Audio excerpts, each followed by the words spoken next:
ሄርሜላ ሆስፒታል ውስጥ ተገኘች። አብርሃም በመጨረሻም አገኛት ቆሳስላ እጇን አስራ ማለት ነው። በቃ በጣም ከባድ ስሜት ውስጥ ነበረች። በጣም ተጎድታለች እና አብርሃም እንደምንም ብሎ እንግዲህ ፈለግ አፈላልጎ አግኝቷታል ማለት ነው። ፊቷ በርበሬ መስሏል። ድሮም በርበሬ ነው። ዱቄቷን ታጥባ ነው። ሜካፑን አልተቀለቀለቀችም መሰለኝ። ያው ሜካፕ ሳትቀባ ይቺን ነው የምትመስለው። ያው ሆስፒታል ገብታ ደግሞ ሜካፕ መቀባት አትችልም። ለዛ ነው እንደዚህ ዱቄት መስላ የዱቄቶች ዱቄት ሆና የመጣችው ማለት ነው።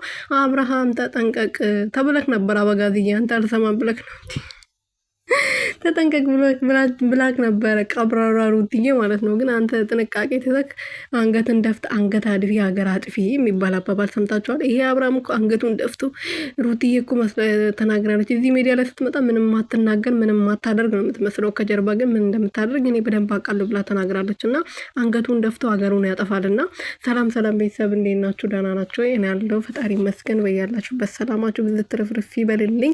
እንግዲህ ሄርሜላ በመጥፋቷ ብዙዎቻችን ደስተኞች ነን። ደስ ብሎናል። በቃ ሚዲያው ራሱ ደስ ብሎታል። ቀለል ብሎታል። በቃ ሚዲያው ራሱ እየተደሰተ ነው። በሳቅ ሳቅ ብቻ ነው ሚዲያ ማለት ነው።